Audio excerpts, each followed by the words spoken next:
Et bonjour à tous et bienvenue sur la chaîne d'Odan Lorcana, j'espère que vous allez bien, moi ça va extrêmement bien. Et on se retrouve aujourd'hui parce que ce week-end avaient lieu les premiers 7 championships.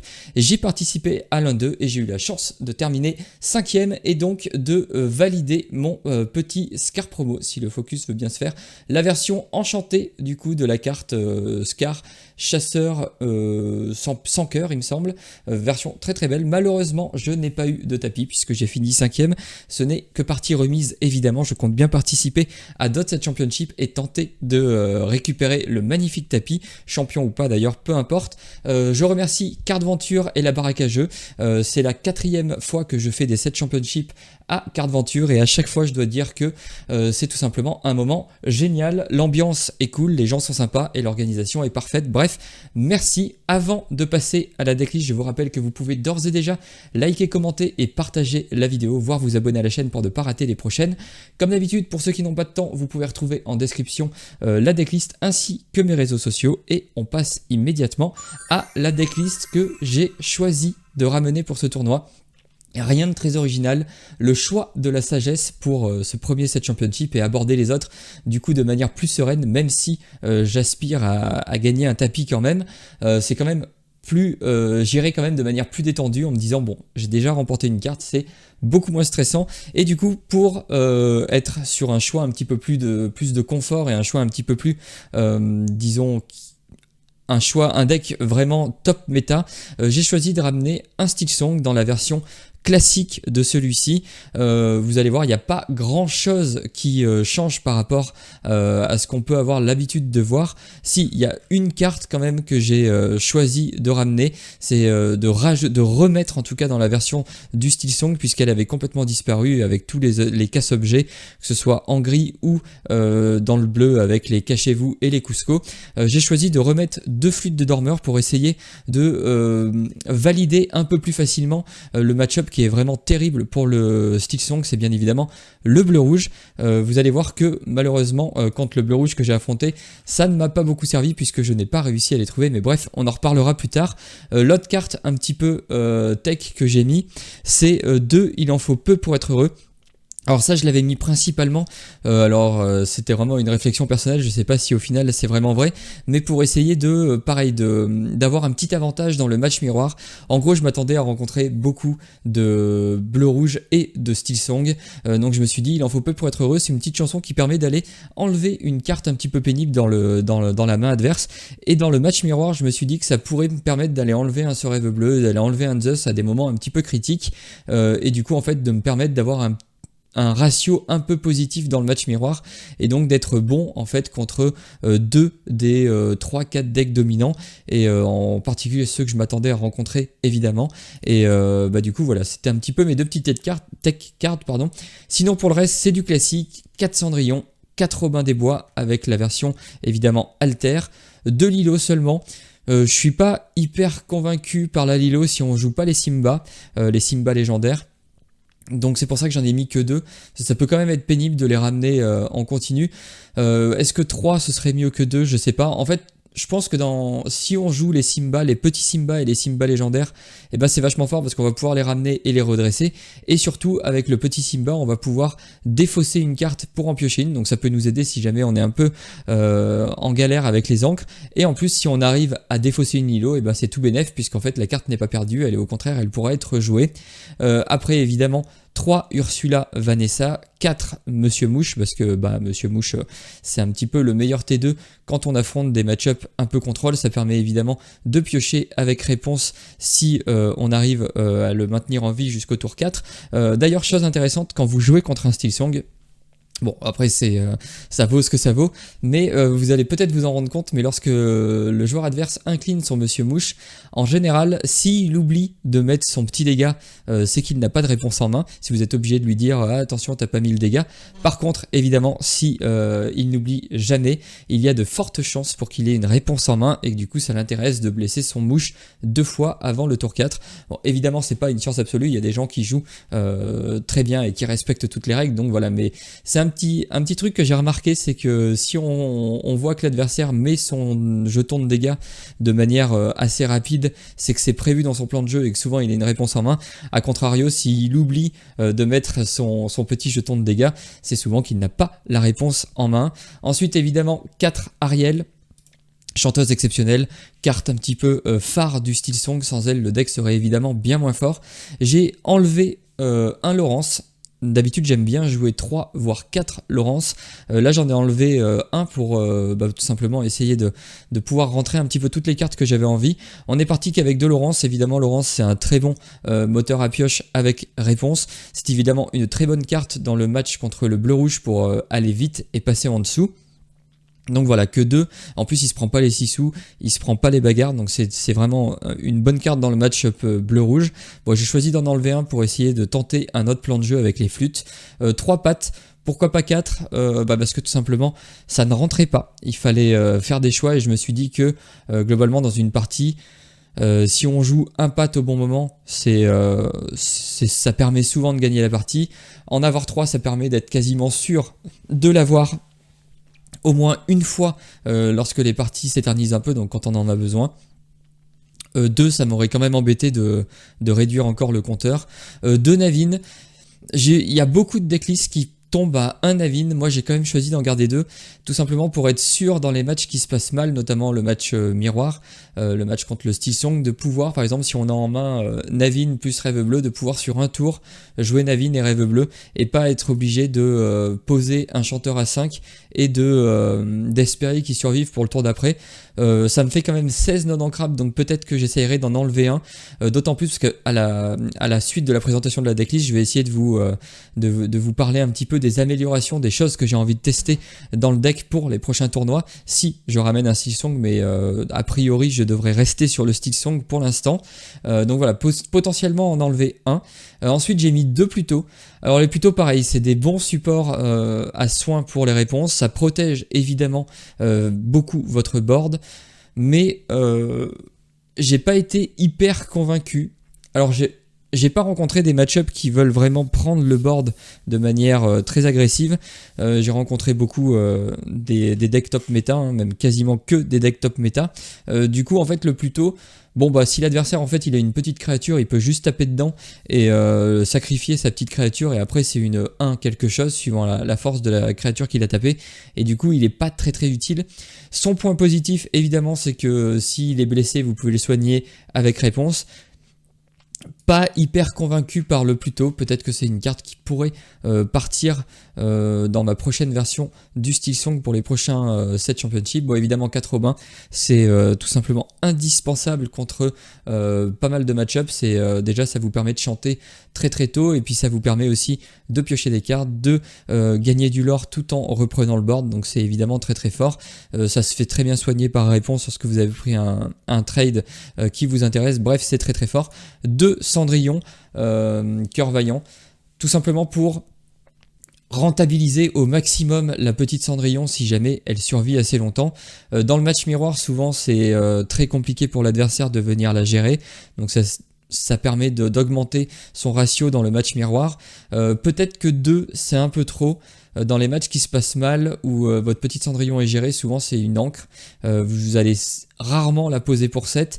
Je pense notamment dans les match-ups contre le bleu-rouge, poser une Cendrillon pour 7, ça sert pas à grand chose. Il a certainement la réponse pour vous la gérer. Donc probablement, pareil, diminuer son ratio et en mettre plus qu'une. C'est potentiellement une piste que je pourrais avoir pour améliorer le match-up dans ma méta, dans la méta de Clermont-Ferrand, hein, évidemment. C'est pas forcément la même méta dans toutes les villes, mais à Clermont-Ferrand, il y a beaucoup de Steelsong, ça joue pas très drôle à Clermont-Ferrand, ça joue beaucoup Steelsong, bleu-rouge et vert-violet, rouge-violet. En gros, il n'y avait pas de gris-violet, j'ai été assez étonné, mais peut-être qu'il y en aura dans les prochains sets que je vais faire. Mais là, vraiment, c'était du très classique.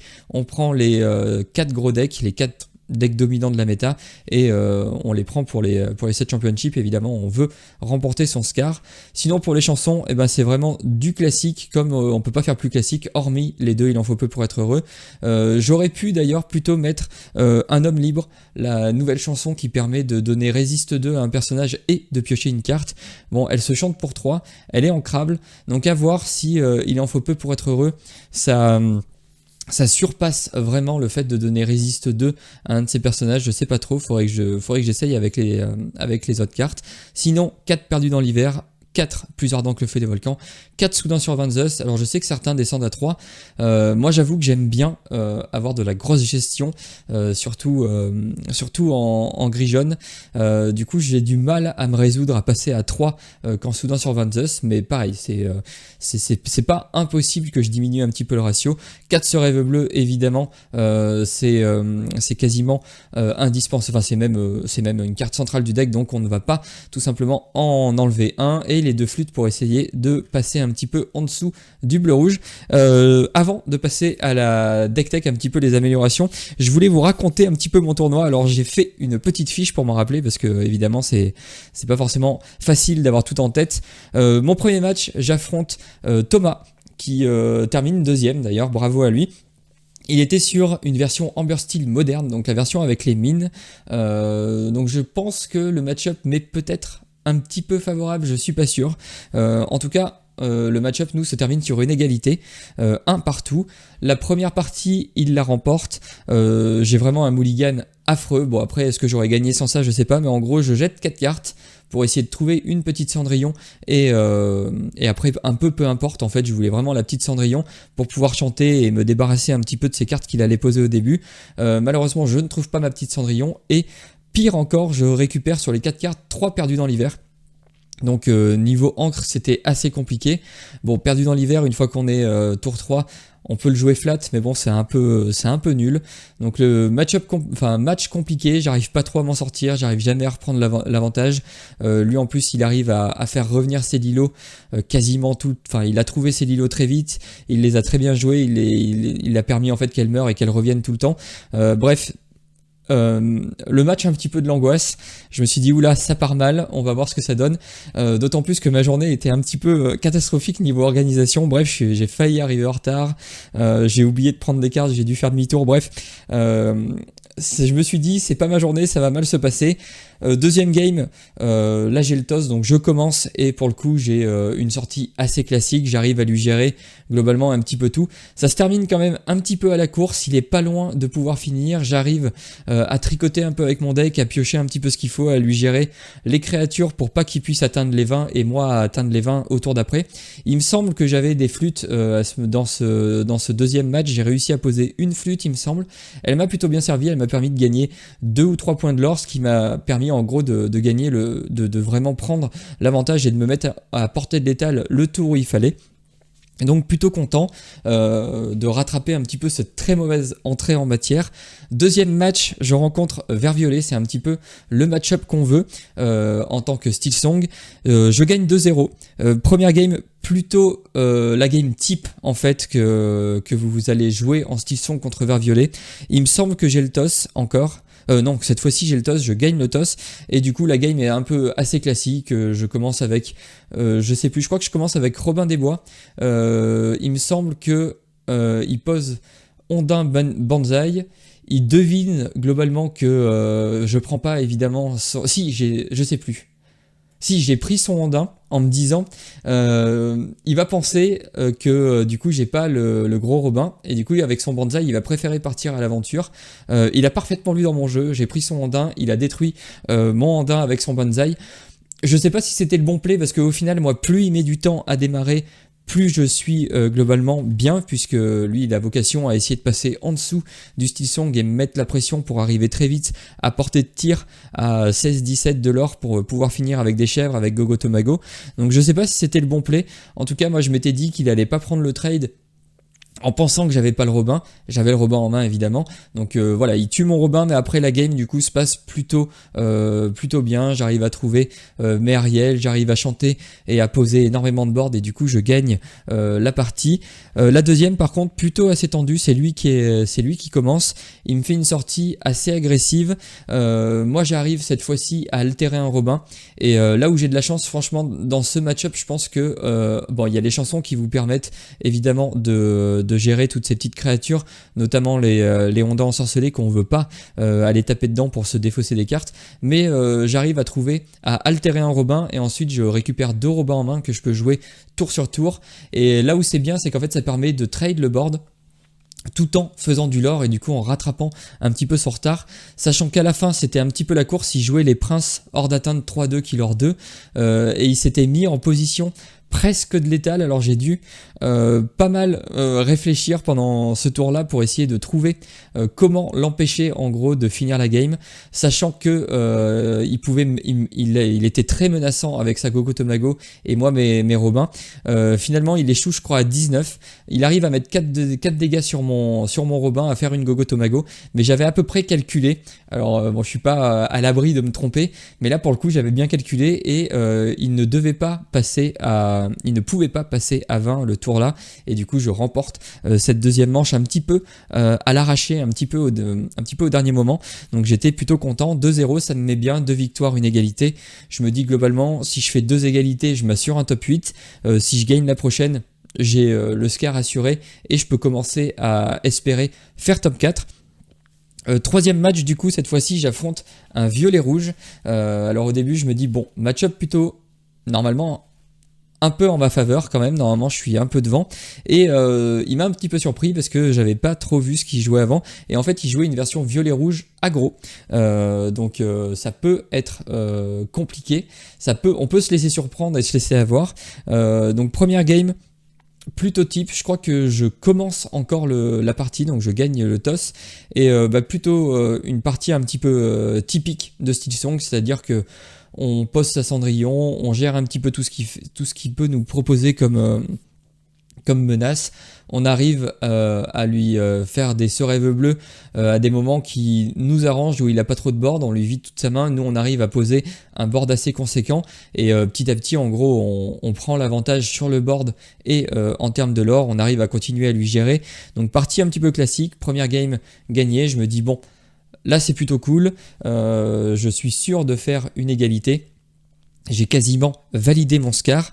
Deuxième partie, c'est lui qui commence, et là il me fait une sortie assez explosive du coup, où il fait vraiment son plan de jeu, où il essaye d'aller très très vite, de gagner du lore et essayer de se mettre en position de létal assez vite, avec notamment beaucoup de reach, puisqu'il jouait connaissance et sagesse.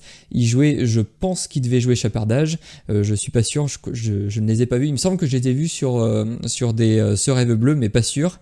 Et évidemment après il jouait les merlins, chèvres, les roses, enfin tout le package pour monter assez vite. Et c'est là que j'ai été plutôt content de mon il en faut peu pour être heureux. Finalement j'ai pas rencontré de Steel Song jusqu'à présent, mais mon il en faut peu pour être heureux, je l'ai joué un petit peu pour justement essayer de lui enlever des cartes qui pourraient être potentiellement problématiques, et j'ai eu la chance de trouver un petit connaissance et sagesse, donc on lui enlève, on est content, 2 points de l'or en moins, sachant qu'il a réussi à monter à 17 de l'or assez rapidement. Moi j'étais assez loin derrière, donc je me suis dit enlever ce petit connaissance et sagesse à ce moment là, et ben c'est exactement ce qu'on veut.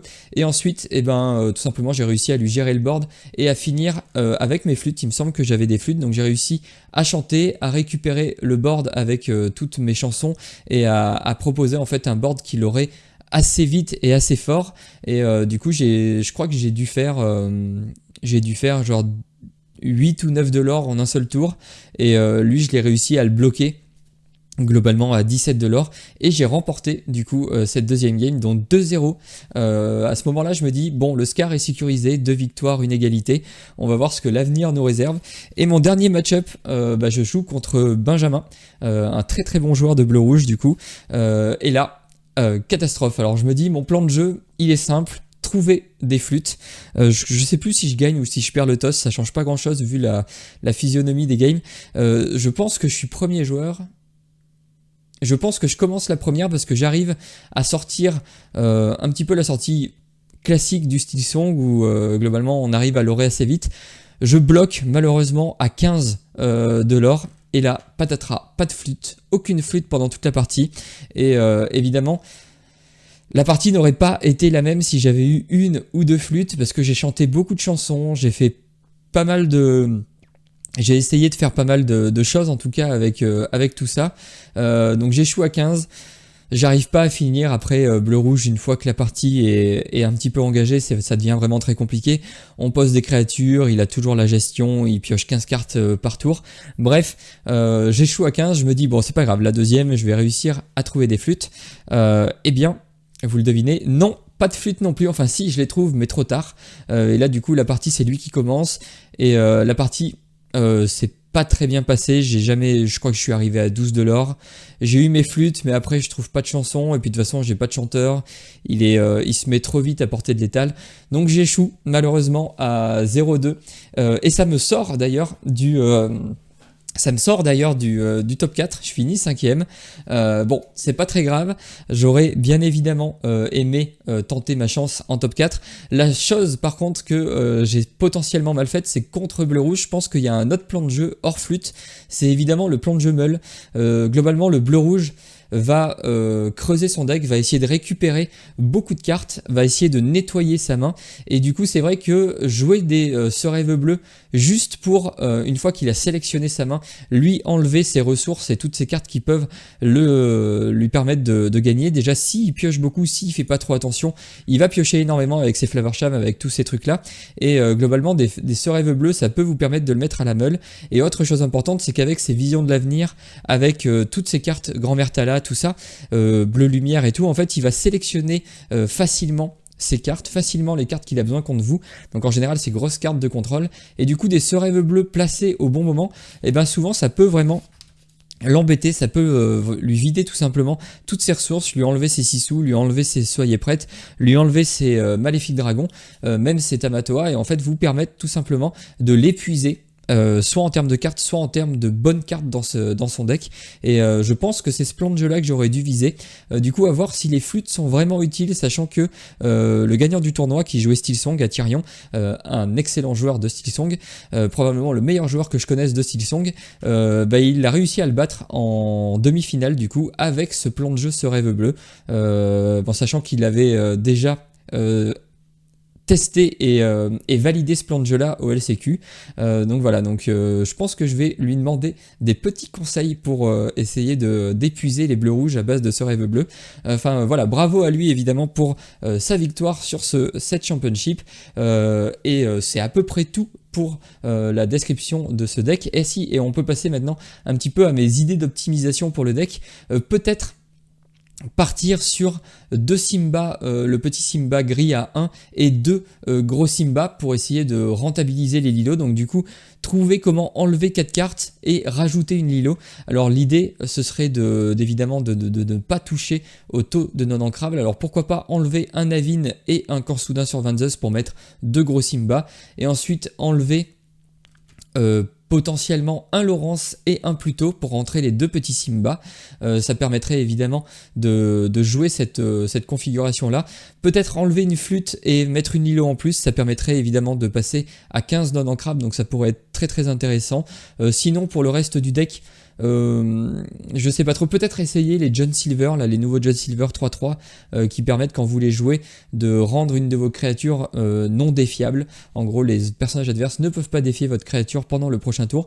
Ça peut être utile pour protéger vos chanteurs, mais ça après je me dis, si je mets les John Silver, j'ai envie de garder les Pluto, parce que évidemment on engage son Pluto, d'ailleurs, je sais même pas comment ça marche exactement. On met son Pluto et on le rend indéfiable. Est-ce que il doit si possible choisir l'un de vos personnages avec rempart. Donc je pense qu'en fait ça marche même pas avec Pluto, ça doit annuler l'effet du rempart, sinon évidemment c'est un block board et ça peut être vraiment très très fort. Donc avoir potentiellement rentrer, j'aimerais bien tester en tout cas plus 2 Simba alter, donc plus de Lilo pour fonctionner bien avec les gros Simba. Peut-être tenter du coup autre chose qu'il en faut peu pour être heureux et tenter les un homme libre, ça peut être deux idées de deck, deux idées d'optimisation en tout cas sur le deck.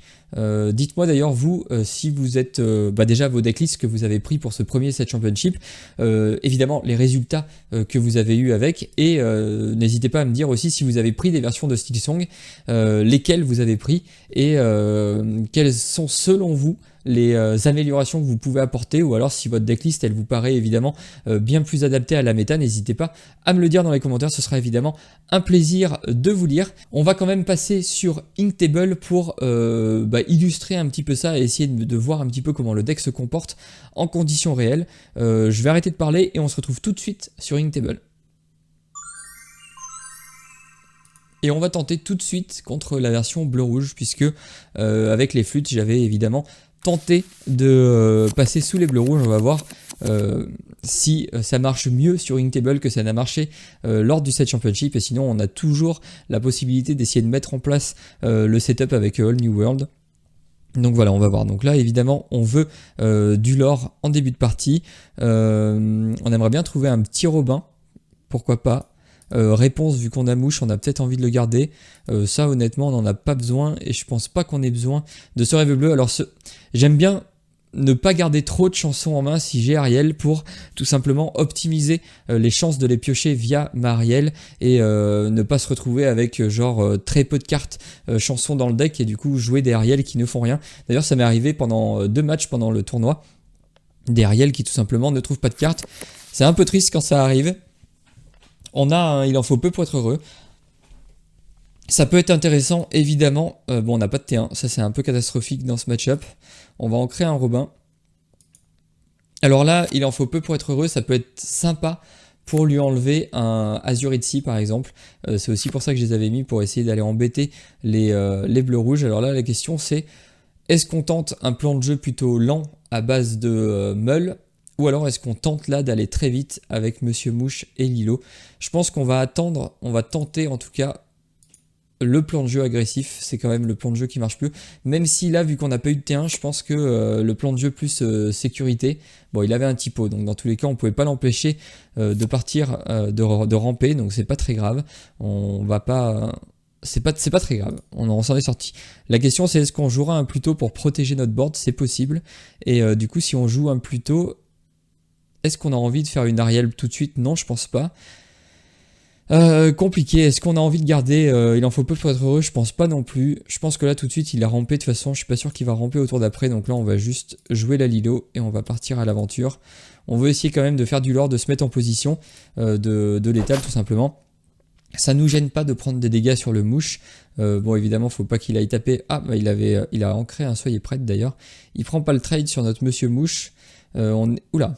D'accord, bon là il est étrange comme choix, il est parti avec une main full ancrable, full typo. Donc là on est à 4, je pense qu'on va plutôt jouer le Pluto pour le coup, et le mettre en bodyguard, et on va partir à l'aventure avec tout simplement pour essayer de passer un petit peu en dessous. Bon là évidemment il pourrait trouver une encre et avoir un soyez prête en main et nous faire un soyez prête, et ce serait un petit peu dommage. Quoique on a Ariel pour relancer la machine derrière. Évidemment, s'il ne gère pas notre Pluto et notre Monsieur Mouche, on va avoir une excellente réponse qui va nous permettre de piocher 2.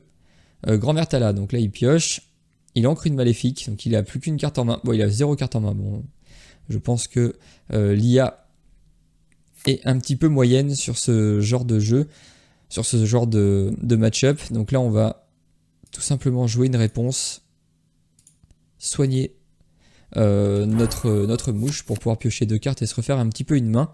Est-ce qu'on chante quelque chose pour blesser? Je pense pas. Hein. Je pense qu'on va juste ancrer. Alors j'ai pas envie d'ancrer un petit Robin. Je pense qu'on va ancrer le... Est-ce que je chante du coup pour essayer de trouver une ancrable et garder cette main là? Je pense qu'on va le faire. On va chanter avec lui. On va taper un typo. Ah, malheureusement, on trouve un sort rêve bleu. Bon. On va devoir se débarrasser d'une carte. Je pense qu'on va se débarrasser du Robin. Non, on va se débarrasser du Laurence plutôt. Compliqué là comme choix. Est-ce qu'on préfère altérer le Robin au prochain tour? Ou jouer un Laurence au prochain tour. Non, je pense qu'on va enlever le Laurence. Et on va jouer le Robin. Il faut qu'on mette du board. Là, on a... Enfin, il a plus de cartes en main. Et globalement, on n'est pas si mal. Donc là, on passe à 10. On a fait la moitié du chemin. On n'a pas trouvé encore nos flûtes. On pourrait évidemment chanter ce rêve bleu avec Ariel pour essayer de trouver les flûtes et accélérer un petit peu ce match-up. Bon. Plan de jeu de flûte a l'air compliqué à trouver. En tout cas, moi, je n'arrive pas à mettre la main dessus. Vision du futur. Donc là, il va creuser. Il a trouvé la carte qu'il lui faut. C'est à nous. Alors, pas si mal. Là, je pense qu'on va jouer Mouche et Ariel. Ah, remarque, on pourrait jouer, sinon... non, on va plutôt jouer Mouche et Robin pour essayer d'aller très très vite. Et la question, c'est est-ce qu'on prend le temps de trade? Je pense de toute façon, ça revient au même. Et on... C'est pas plus mal de lui enlever ça. Comme ça, après, il peut plus gérer. Mais bon, voilà, c'est... Je pense qu'on a le match-up très favorable parce que c'est Inktable en face, évidemment. Et là, on va tout simplement l'aurer avec tout. Et ça se trouve, on a gagné. Non, on échoue à 1. On va échouer à 19, mais on a gagné au prochain tour. Enfin, voilà, Inktable, c'est pas mal pour voir un petit peu, pour illustrer les parties. Évidemment, ça ne vaut pas un entraînement sur l'Orcanito. Mais voilà, si vous faites un deck, si vous voulez voir comment il sort, essayez de voir un petit peu vos lignes de play. L'Orcanito, ça vous permet de pouvoir bien tester ça. Sinon, évidemment, on pourrait faire autrement. Oula, 2 ce rêve bleu. C'est juste pour la forme, je vais en chanter un, voir si j'arrive à trouver mes flûtes. Et finir avec une flûte quand même, histoire de se dire, bon, bah non, pas de flûte. On peut tester de chanter, de toute façon on a gagné 15 fois. On va choisir un petit typo, on essaye de piocher, j'aimerais bien finir avec une flûte, mais apparemment le jeu refuse que je finisse comme ça. J'ai encore un personnage pour chanter avec. Une dernière chance de trouver la flûte. On a brassé presque la moitié de notre deck et on ne trouve pas de flûte. Faut voir si je joue la Ariel, si jamais je la vois à ce moment-là. Non plus, et pas de chanson. Bon bah décidément, tant pis, la partie va se terminer comme ça. On va partir à l'aventure avec la Lilo. Et pour pas faire une vidéo qui dure des plombes, on va arrêter là tout simplement. J'espère que cette vidéo vous aura plu. Si c'est le cas, n'hésitez pas à me le dire dans les commentaires, à me dire ce que vous avez ramené à vos 7 championships, si vous avez obtenu le Scar. Et n'hésitez pas aussi à me partager, à me dire un petit peu vos avis sur ma decklist, sur la decklist Steelsong en général. Qu'est-ce que vous avez ramené par exemple vous, quels ont été vos choix d'optimisation. Bref, ce sera un plaisir de vous lire. Et il me reste plus qu'à vous souhaiter une excellente journée et ou une excellente soirée. Tout dépendra du moment où vous choisissez de regarder cette vidéo. Allez, salut!